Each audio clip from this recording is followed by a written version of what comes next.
आज व्हिडिओ बनवण्याचं कारण तुम्हाला कळेलच, आम्ही का व्हिडिओ बनवतोय, तुमचा विश्वास बसावा ह्यासाठी आज आम्ही व्हिडिओ बनवतोय। युट्यूब चॅनेल्सवर कमेंट्स येतात की कॅश ऑन डिलिव्हरी आहे का, तर त्या प्रश्नाचं उत्तर आहे आणि all over India free shipping असणार आहे। म्हणजे युट्यूबवर कमेंट केली की तुम्ही मेसेजचा रिप्लाय देत नाही, तर पहिले येतच असेल, आता सगळ्यांना रिप्लाय मिळतील। तुम्ही मेसेज केला की तुम्हाला लगेच रिप्लाय मिळून जाईल इथून पुढे।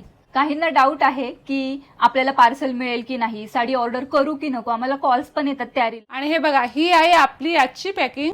या पॅकिंगच्या पाठात जर सिटी मधला ऍड्रेस असेल तर तुम्हाला 2 ते 3 दिवसात पार्सल मिळून जाईल आणि जिकडे कुरिअर सर्व्हिस नाहीये म्हणजे तिकडे पोस्टाने पार्सल पाठवायला लागतं। पोस्टाने पार्सल येण्यासाठी 5 ते 7 दिवस। साडीमध्ये जर मॅन्युफॅक्चरिंग डिफेक्ट असेल तर तुम्हाला ती साडी 100% रिप्लेस। ह्याच्यानंतरचा व्हिडिओ आपला येणार आहे मकर संक्रांतीच्या ब्लॅक साड्यांचं नवीन कलेक्शन। तर आपल्या नवीन साड्यांचं कलेक्शन बघण्यासाठी आपला व्हॉट्सअप नंबर आहे 90 100 500 आणि 20।